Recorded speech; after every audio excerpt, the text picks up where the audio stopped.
Yeah, alright.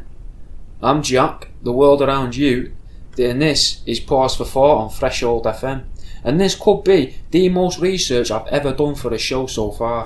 So much so that I've actually got a book I could mention about, and I will. It's a book by a guy called Richard Zacks, and it's called An Underground Education. It's a pretty nice book, maybe even close to a perfect book if you forget about uneducated guesses in how to date an answer table, a lover's guide.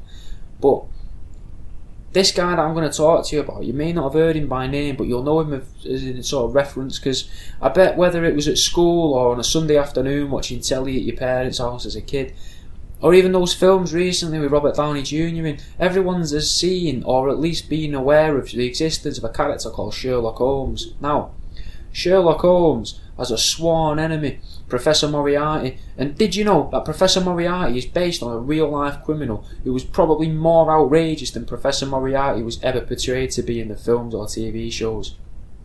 Now, with small ties to the original social influencer that was J.P. Morgan, Henry J. Raymond, real name Adam Worth, is one of the best criminals I've ever heard of. Now, I know it's bad to be rating criminals, but he has been dead for quite a while, and it's not like he were kidnapping, raping and murdering people for the fun of it. He was a calculated supervillain. I'm not sure who I would consider the best criminal to be, though, which is a good question, isn't it?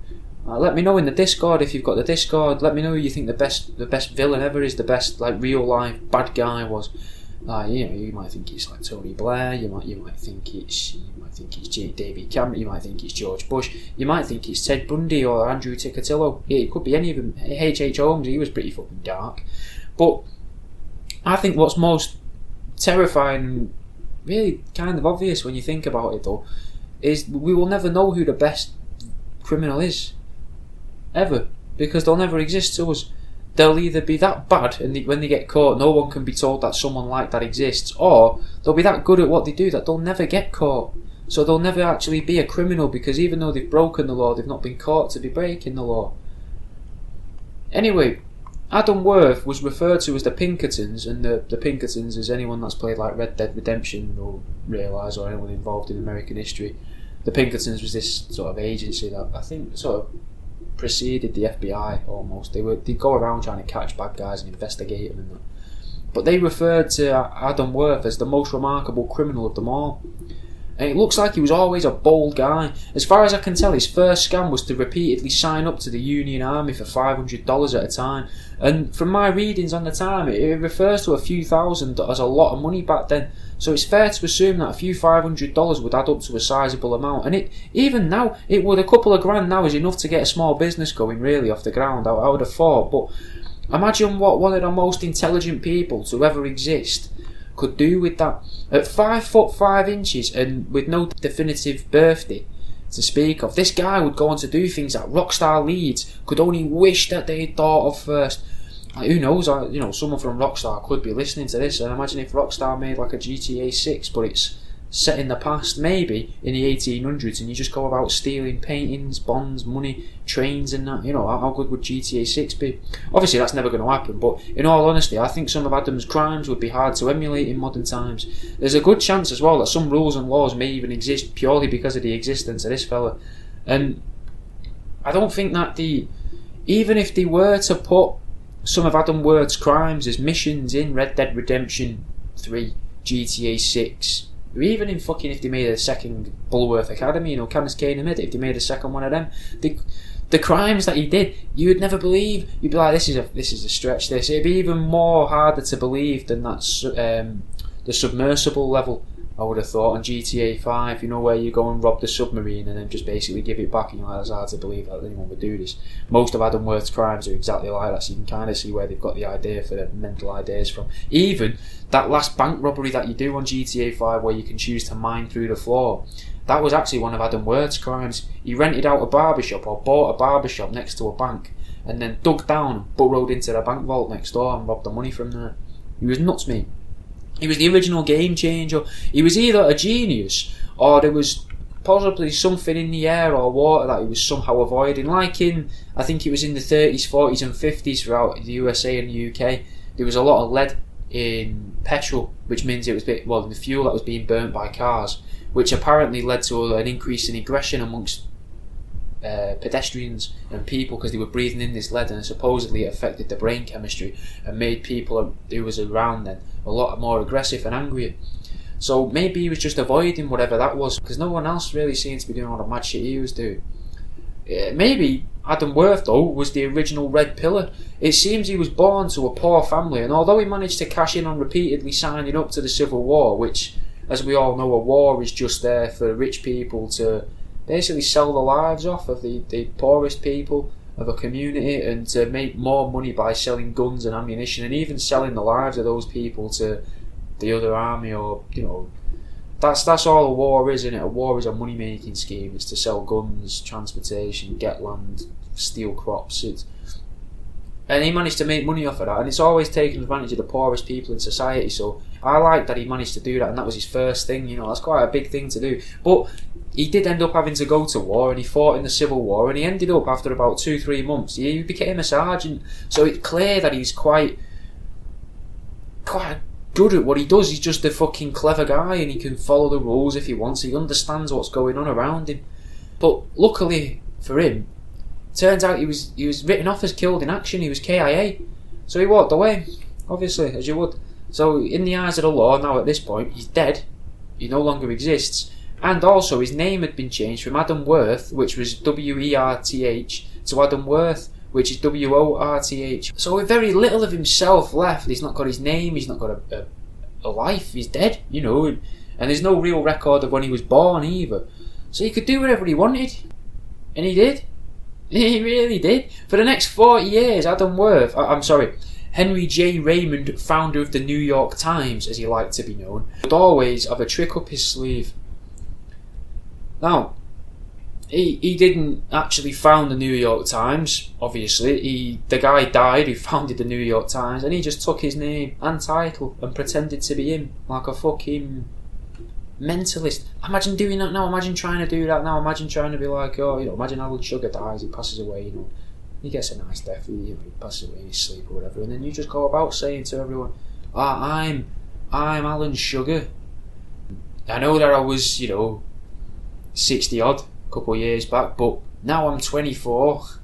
It's not gonna, no one would believe it. This is what I mean. There must have been something in the air where people was just numb or completely blind to what the real world was around them. It's fucking bizarre, mate.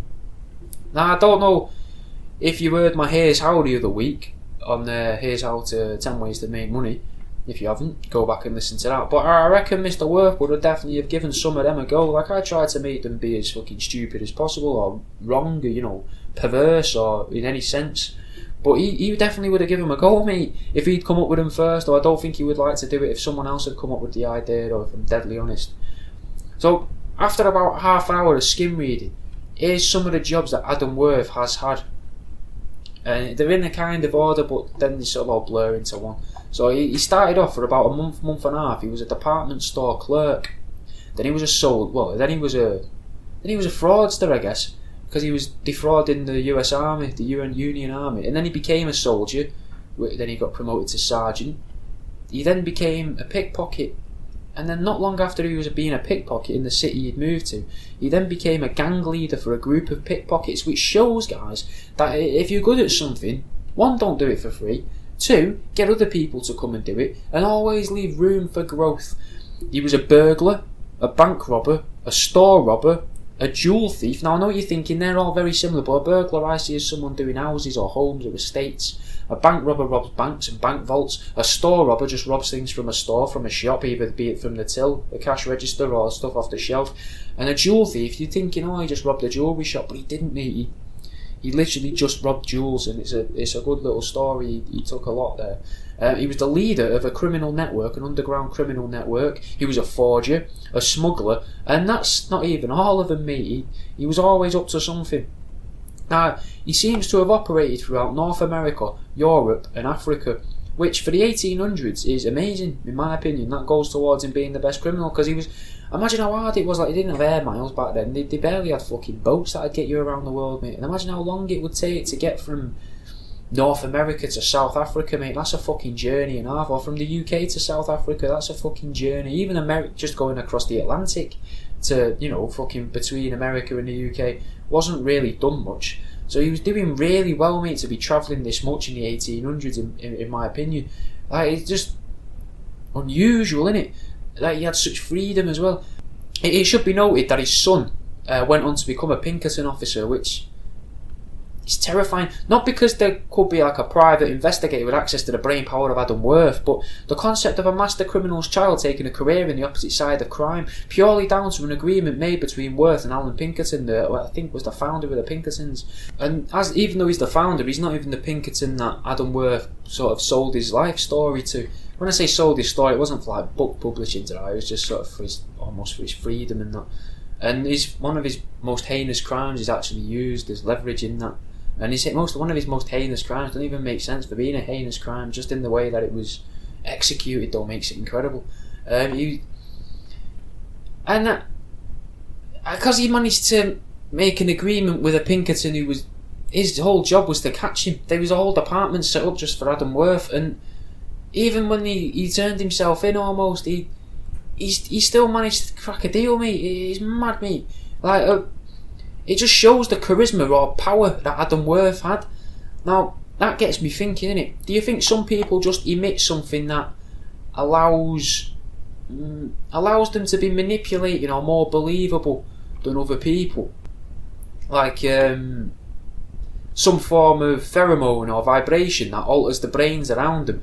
It sounds far-fetched, innit? But if you think about certain notable people, it seems very possible, most of whom seem to stem from America in one way or another. Although Adam Worth was from Germany and from a Jewish German family, he did grow up in America, though. So I think about cult leaders, though, and like Jim Jones. He had some form of superpower, he must have done. Like, can you imagine how hard it is to sell spider monkeys door to door? Like, I know I've probably mentioned this before, it's one of my favourite things to say about him, and just favourite thing to say generally. This guy used to sell spider monkeys door to door, and he used that to fund a cult, which is fucking genius in itself, and it shows that there's a different way of thinking, done it to the regular world. But let alone the difficulty of convincing someone at their front door, what you need, mate, is this scabby old spider monkey. They've managed to convince a group of people to join a new church, and then they've encouraged them people to kind of evangelise that church by travelling around the country with them, and then finally order them all to, penultimately take them all to a jungle in Guyana, which I think is in South America, and then finally order them all to top themselves, mate, at his say-so. That's power, mate. That's manipulation. It's power. It's not X-Men shooting fucking fire from the palm of your hands or palm out of your wrists sort of power, but there is definite power in some people, I reckon. Anyway, though, this week we're not going on about cults. This is all about Adam Worth, and I suppose with his ties to journalism through his pseudonym, I think that ties him more to Superman anyway than a mutant from the X-Men, or maybe even Batman, mate, because it looks like he made an awful lot of money and didn't really do bad stuff to the working man. But I guess you could say that Batman was kind of evil anyway, an evil businessman, because he's just going around beating people up. And I bet Bruce Wayne's got stocks in the fucking local hospital, and I bet a lot of criminals, in Batman don't have health insurance, and he's beating them up knowing that, and purposely not killing them as well, so they have to fucking pay their bills, and then they get sent to hospital, and then they basically get enslaved, mate, because they can't afford the bills, so then they're in debt and they need more crime, and keeps Batman in a job and all, doesn't it? Just giving himself something to do. Anyway, like, he could have ties to Superman as well, because Clark Kent worked in journalism, didn't he? But I suppose so did Peter Parker in some of them. He was a photographer, so he could be like Spider-Man, but Superman seems a lot more fitting. Just Superman does seem quite fitting, just because of how he was and how he did it, and he was, I don't know, it's just bizarre. It's a crossover between Superman and Batman, Here's a song anyway. The song's Wrote My Way Out by Nas, Dave East, Lin-Manuel Miranda and Aloe Black.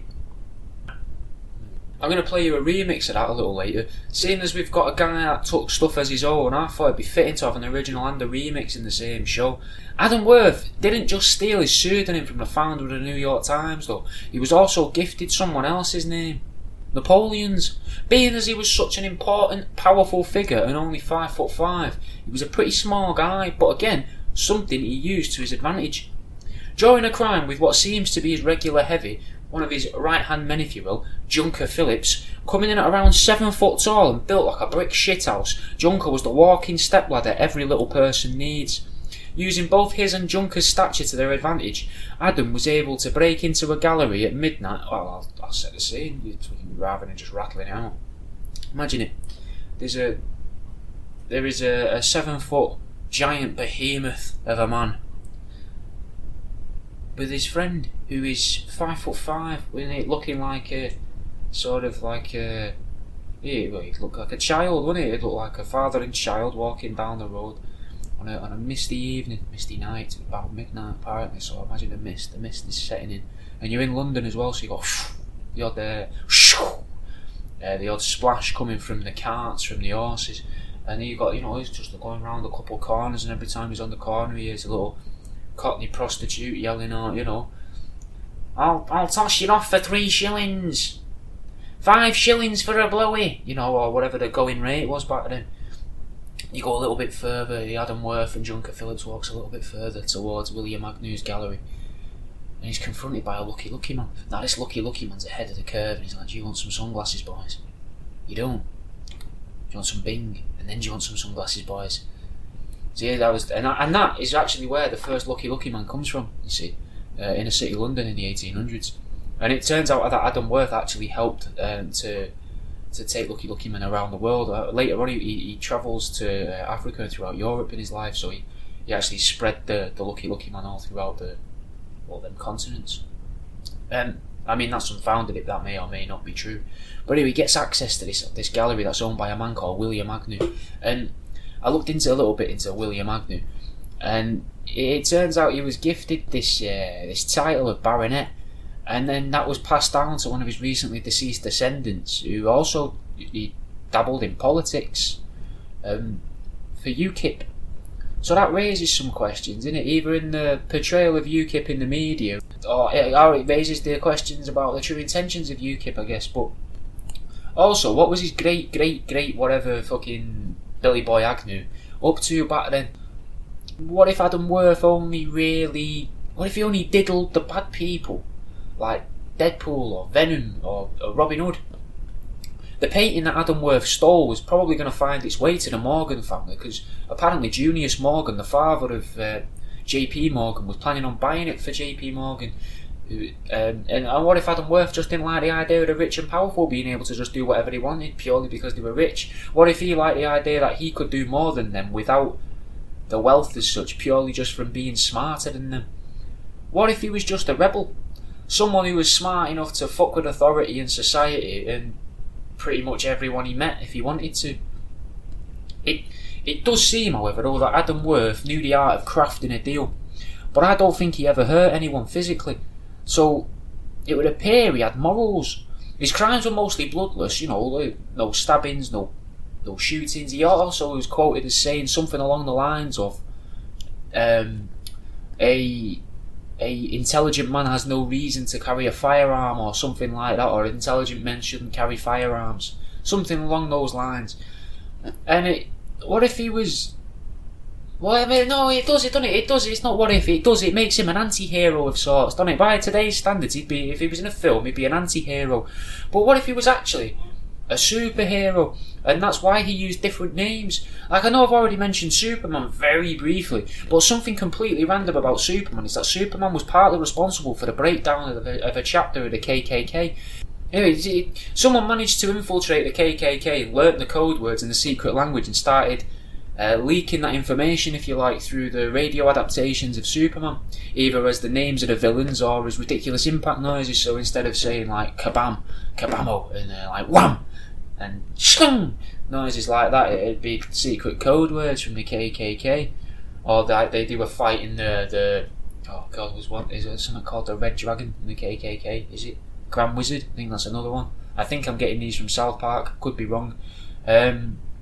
Anyway, all of this caused the KKK to lose some credibility as the secret organisation in its area. Amongst its members, it really sort of it diminished their confidence in the organisation as a whole. It's totally unrelated, but it's a cool little tidbit, and I just thought I'd throw that in there. But regardless of whether Adam Worth was an anti-hero, he still did take something for himself, so he was a criminal, In the 1800s, we're led to believe that world travel were quite difficult. But it seems if you had the money and the influence, it was relatively easy to catch a ticket somewhere. But as a career criminal, you want to go unnoticed, don't you? You want to disappear in a puff of smoke, so to speak. I guess. I mean, Adam Worth took it literally, and I guess that's why he had his own 110-foot steam-powered yacht and a crew of about 20 people. Now, I don't know if these crew members ever partook directly in the crimes, but they must have been privy to it all at the very least. So he never left loose ends though, so maybe they had no idea at all. Maybe he lived all of these different lives and no one knew there was a crossover between them all. It's hard to find stuff out, it's hard to know because all these people are dead. I could also just make up whatever I wanted about him. Also helps, that he's nicknamed Napoleon as well. It solidifies that, doesn't it, if the guy's got his own boat. It was called the Shamrock as well. And it must have been lucky because without it, Adam would never have been able to steal $600,000 worth of uncut diamonds from South Africa. Speaking of lucky symbols, though, I mean, it's not very often I get to do 2 clean segues to songs, and it's not squeaky clean. I'm probably going to have to explain it a little bit, maybe fucking shoehorn it in there. And it's not quite Horseshoe Gang either, so it's not even really about horseshoes and horseshoes being lucky and Shamrock being lucky, but it's kind of close enough for it to work anyway. And I guess it's more Horseshoe Gang than Horseshoe Gang's ever been, because now it's Horseshoe Gang plus their older brother King Crooked. So here's Horseshoe Gang and King Crooked together in their group that they call Family Business, and this is called Skip This Ad. This week's episode is brought to you by Fat Pete's Prints. That's going to be a link in the description. It's Fat Pete's Prints. It's different things on t-shirts and posters and magnets. So we've got an MK Ultra goat on a t-shirt called the Lollygagger t-shirt, which is some fat hairy bloke with a lollipop who looks suspiciously nonce-like. There's a t-shirt that says Animal Cruelty, you can't beat it, which is instructional and funny. There's stickers, there's a lung illustration, there's a sticker of a tree man, there's an old man, an old pensioner sat in a wheelchair, looking sad into the distance, that's sort of over the camera, over your shoulder of the camera. That's a sticker. There's what's called lunch break toilet art, which is just a fella sat on the toilet. And then obviously we've still got the fake nano magnets there on there. I think they must be a big seller. Them. I'm getting a sample of them as well. So hopefully I'll be able to show you some in videos. But I'll let you get back onto the episode. I hope you're learning some stuff about the original Moriarty. I'll see you in a bit. Carry on. There was a time in Adam Worth's life where he was living in very close proximity to the Prime Minister. And look at who's having dealings with the world leaders in modern times. It's your Epsteins and that. Now, I'm not going to make all this about Epstein for the next half hour. I'm probably not even really going to go into him that much, but he probably had his own boat and that, didn't he? He had his own island, so why wouldn't he have his own ferry or transportation system as well? Maybe even his own business of owning boats or something, But what if, and it's a fucking big what if, and the point, not everyone's going to be on board with this, but what if Epstein was similar to Adam Worth, a career criminal who made his livelihood playing the games of the rich and famous? He was involved with Prince Andrew, and Prince Andrew was reported in around 2010, 2009-ish. He was reported to be spending time with arms dealers and that, so I think we can assume that they're all bad people, regardless of any rape or paedophilia anyway.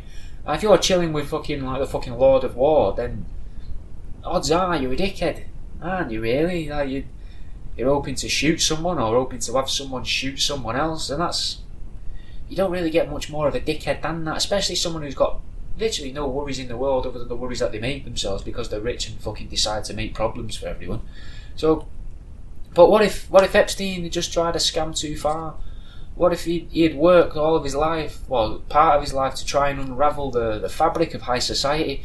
His houses, we're told, were filled with CCTV, like that guy in Happy, that TV show with the floating unicorn and that guy that looks like Trevor out of GTA 5.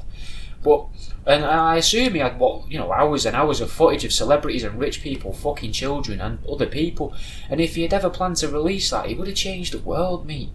Like, even if he tried to be like, look at this, we all do it and it's fine. Even if he tried to do that, it would change the world, mate. 'Cause everyone would go fucking mental. They're like, oh my god, there's so and so, and he's balls deep in a 12-year-old. That's disgusting. Or there, look at her rubbing a groin on that 14-year-old lad's head. It doesn't matter what it is. It's still fucking wrong. But if he'd come out and done that, it wouldn't be like I can't help but think that the RICO laws in a way have played played an important part with Epstein, because although he's not, he's not mob, is he? As far as we're aware, we're not being told he is. But with the RICO laws, they can punish the higher ups for what the lower ups have done, and if they've made Epstein out to look like he's the top of this pyramid, then all the ones lower down don't particularly get punished. The one at the top gets punished for it, so that Epstein can then be punished for all of their discretions, all of their crimes, their everything they've done wrong can all be laid at Epstein's feet. He can be fucked off, maybe even fucking literally kills himself, or fakes his own suicide, or they fake his suicide and be like, oh, thanks for taking one for the team. Speaking of taking one for the team, here's 14-year-old Denise. We've just picked her up from Manchester. She was walking round, a bit of a stray. Here's a van. Maybe that's what they did. I don't know if that's what they did, but it's important to remember that the media, both mainstream and social media, are controlled by the very people that Epstein was supposedly involved with. Even by saying he was involved with them is enough to sully his name. But how come all these people involved aren't seen as just as dirty as Epstein? That's weird, isn't it? That's weird that there's no, well, all of these people are as dirty as him. It's just him, like he's the scapegoat, he's the tip of the RICO pyramid. It's bizarre. It's weird though, isn't it? Like, and calling back to Adam Worth, saying he had superpowers. Do you know what other career criminal who was involved with high society, but just in the UK instead of America? Jimmy Savile, mate. And some people believe that he was a warlock, a wizard. And what if he was? Or what if he had an understanding of the human psyche, or the way that society and the human psyche works that other people just hadn't grasped? He had a natural understanding of that. Would that class as a superpower? Now, I know that there seems to have been a lot of crazy people who have insane levels of charisma and charm.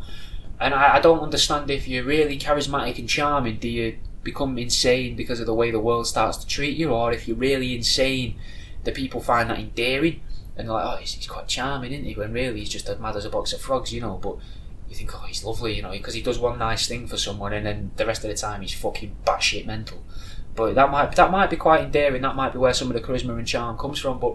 And I know it's difficult to accept that a notorious paedophile must have charm, but they must do to a certain extent, because the ones that are super good at it, they seem to permeate society and even seemingly bend it to their will, almost like a fucking warlock would. Plus, you've got the fact that Jimmy Savile looks like, when a kid makes a character and like, say, like fucking Saints Row 2 or The Sims or something, or even, any Saints Row game, anyone where you can make your own avatar, and they make it look really fucking weird and then max out the stats, so you've got this weird looking creature who's just super strong and super good at talking, but pisses themselves all the time on The Sims, and they've got no hygiene or because they've done what they thought was important. What if that's what's happened in some really weird, genetic way? Like, instead of having everything, just a little bit of everything, like everyone seems to have, for some reason their genes have just gone fucking full on charisma, full on that side, full on sex drive, and then like fucking hygiene and fashion sense and all of that stuff just goes out the window. Anyway, I've got a Jimmy Savile episode planned. I do want to go into that, and that might even be a two-parter, because that is one of my favourite places to go to on the internet. Not obviously not fucking like not like kiddie porn, but it's my favourite place to go on the internet. Is that corner of the internet where people believe that Jimmy Savile was a wizard. That's one of my favourite. That's my favourite dingy spot in YouTube. Finding what people have put there. It's probably fucking bonkers, but it is fun. Anyway, I hadn't really planned up on bringing either Jimmy or Jeffrey into this, and I don't really know where to go. So this is a song about the latter. It's Mr. Traumatic and BB. This is Epstein. Back to Adam Worth. It appeared he had some seemingly legal business endeavours too, though, like racehorses. He would often claim he made a lot of money through legal gambling, a story helped along by his casino aboard the Shamrock. Now, I could go into his crimes and that, but you'd probably never heard of him before today, so I thought I'd look into other notable characters who are based off historical characters. And third we got... Well, actually, no. You know what? I will tell you a couple of his crimes. So, the one that stands out, I was getting into it before, and I was setting the mood, and I was like, it's a misty evening, and there's prostitutes on the corner, and I never actually told you what he fucking did, so... He used Junker Phillips, was it? I think it was Junker Phillips, his name. not really important. Junker is the 7-foot lad, and they go into the gallery midnight, and it's mad. Adam supposedly, allegedly climbs up Junker's back onto his shoulders, and then Junker Phillips grabs him, I imagine by the rib cage, and just lifts him like we'd left a pillowcase, like fucking Rafiki lifted Simba at the start of The Lion King. Just lifts him like that up to the picture.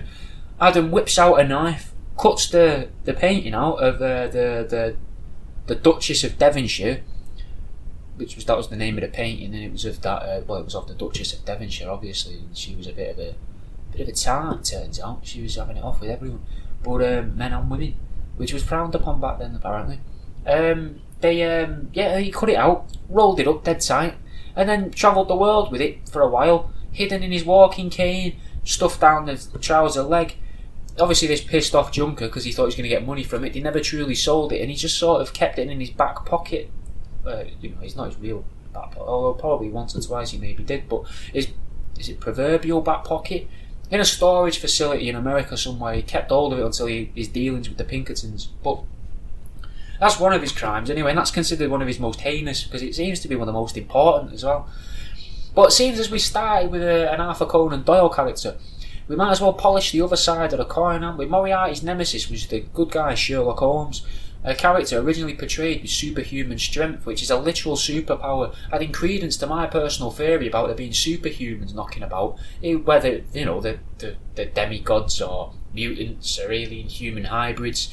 Sherlock Holmes was based upon a pen pal of Sir Arthur's by the name of Joseph Bell, a Scottish surgeon who was famed for saying stuff like observation is key when diagnosing patients, an ethos that Doyle took forward in his fictional writings of Holmes and Watson. Now, it's worth saying that when he did come out and say it was Joseph Bell that I based it on because of his things he was saying about observation is key and these little tidbits he would give me, it's worth noting that Joseph Bell wasn't overly keen. He was a little flattered, but he didn't truly believe that Sherlock Holmes was based upon himself. He thought it was actually Arthur Conan Doyle had based Sherlock Holmes on himself, but didn't want to say that because in case he looked like a bit of a dickhead or something, big-headed and egotistical. But not everyone is as disparaging, I think is the word, towards being related to a fictional character. It is probably not much of a surprise to learn that James Bond characters are based off of real-life people most of the time. For example, in Goldfinger himself was based off of a bloke that Ian Fleming had met. The man himself, Charles W. Engelhard, was trying to use the bank established by Ian Fleming's granddad. Not like a regular person, a lot like trying to put 10 quid in his fucking kid's saving account, his grandkid's saving account, around like a fucking decent person would. But he was actually trying to use it to avoid taxation laws and break exploitation laws from South Africa. He wanted to bend the rules, like any regular wealthy person. 47 years after Adam Worth's death, Charlie Boy was trying to get South Africa's export laws surrounding bullion, and he was trying to get around them, like fucking, I don't know, it makes me think, was it, if the exploitation laws were already there, fair enough, but were they in place because Adam Worth stole $600,000 worth of uncut diamonds from South Africa? Did they then need these export laws because so much money had been paid, potentially removed from that country, and power had just been given to someone else? Or was it these laws have always been in place and it was easier to have a criminal go and rob them rather than trying to export them legally, because you wouldn't have to really worry about exploitation laws if they've been stolen, because then it's just stolen goods. So I think that would be easier to do, really, than dealing with the paperwork and the loss of money, I imagine, and the loss of profit. And they probably had rules to say you can't take this much out, but I can't help but wondering if Adam Worth was more of a mercenary, a brain for hire, and because he works, it seems, in these massive jobs, and if you were doing that for yourself, you're either doing it for the fun of it or you really need the money, and I couldn't see what he was using the money for, unless one source says he just used the money to pay for his next job, that he was doing his next robbery, so he must have just really loved that lifestyle. But what it's What makes this connection even stranger, though, is that Charles Engelhard is known to have helped build the economies in three of the main places that Adam Worth was also involved in: America, the United Kingdom, and South Africa. It turns out they had common interests too. They both owned a selection of racehorses. So not many people own racehorses, do they? And have connections in America, the UK, and South Africa, and deal in moving massive quantities of expensive stock around the world. He was also the real life Goldfinger, that is. He made his money in the gold and silver industry, as you probably guessed, by him trying to move bullion. And he was very, very proud to have been the inspiration for Goldfinger in the movie. So much so that he started to call his flight attendant on his private plane Pussy Galore. Now, one of the more terrifying characters that's based on a real person is Hannibal Lecter. Now, I know you probably think, Jason Voorhees was probably based on someone, and Freddy Krueger must be based on someone, an evil paedophile who can shapeshift and inhabit your dreams. And, maybe loosely based on someone, perhaps like Norman Bates might be based on someone, probably is, I'd have thought, to be fair. But Hannibal Lecter, you'd think he's just made up, drinking brains through a straw and that, but no, he was actually based. Initially, everyone was told he was based on a Dr. Salazar, but it turns out this doctor's completely fictitious and made up. The real doctor that he was based on was actually in prison. He was a Mexican doctor by the name of Dr. Alfredo Trevino, and he was in prison for murder. So what's weirder is, and what makes me actually question reality itself this week, is he was released. Now, obviously people get released from prison all the time, that happens, but what's weird is he was released in 1981, and that's the year that Red Dragon was released as a novel. So he was released from prison just in time for a book to be released about his namesake, or his alter ego, if you like, that had been created around him, Hannibal Lecter. Now that's fucking weird, isn't it? What a weird coincidence. Now I think it's worth mentioning as well that these backstories are very coincidental. They almost seem perfect, don't they? Like it's these stories, and the stories themselves that people have written, the novels, they've lasted for generations. Like Hannibal the Cannibal, 40 years. Sherlock and Moriarty have been fighting each other for the past 100 years, and Goldfinger was written in the 40s, so that's 60 years old, 70, 80 years old now. That's a long time, isn't it? They've lasted a while, and I can't. Were these backstories of where the characters came from, have they been developed later on, as people have maybe started to think, I don't really like these because they're not based much in truth. Where's the truth to this? This is a bit ridiculous. It's hard to follow. It's hard to believe. So maybe it's just been redacted in a sense. Maybe it's rewritten every year to try and cater for the redactions that are made by the men in black, the time police, the people that supposedly, or the creatures that supposedly watch over the timeline and make sure everything goes properly and goes as it should do. And maybe they're like, these stories are really important that we keep these stories going, but they're not really going to fit into this time now anymore because everyone wants truth, and they want more truth than what's actually true. So if we tell them that it's all based on truth, then maybe they'll still buy into it and enjoy it, and we don't have to worry about people making up new stories or that anymore. Maybe they're just rewritten because it sounds better and helps them sell more books, which leads me on nicely to that remix that I promised before, speaking about things being rewritten.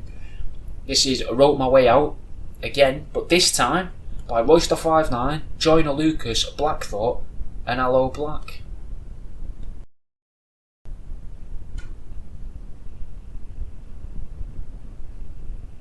So, that was a song originally written about a writer, rewritten by writers about themselves as writers. Oh, as well, I forgot to mention that when Dr. Alfredo was released, he went on to continue practicing medicine, which makes him even fucking scarier than actual Hannibal Lecter himself. Fucking truly terrifying me, because he's just getting about there, and he's back to being a doctor, mate, and he killed his partner. And I don't know if it was his lover or if it was his business partner or another doctor, I'm not too sure, but anyway, another character that everyone knows is Scrooge McDuck. Now, Scrooge McDuck, everyone knows him. He's a character that was loosely based off of a character in this old story written by a guy called is it Charles? I can't remember. The character's called Ebenezer Scrooge, and it's a Christmas Carol.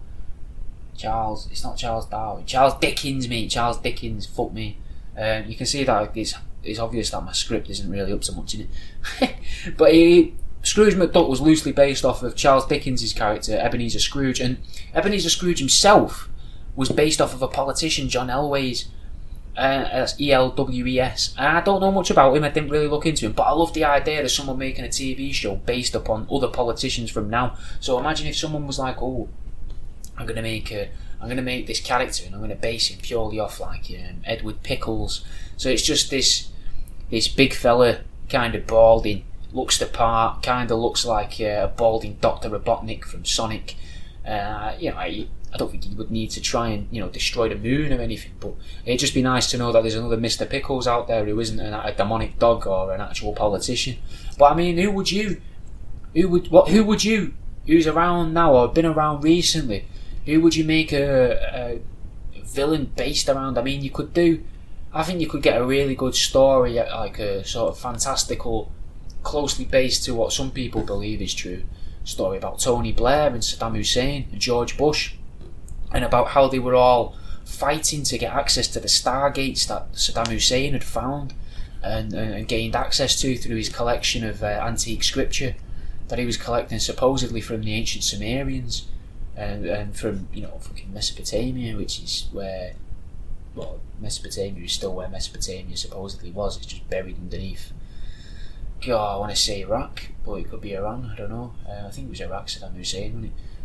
I could be wrong, but wherever Saddam Hussein was the dictator of, supposedly he had access to stargates because that's where Mesopotamia was, and that's what they used to use. So it would make sense that there would be someone fighting for access to these stargates from Middle East to get to America, to be able to just step through them and teleport to somewhere else, But I mean, you could have it based on other people. I think it'd be a good film to be made off of Andrew Ticatello, the Russian serial killer.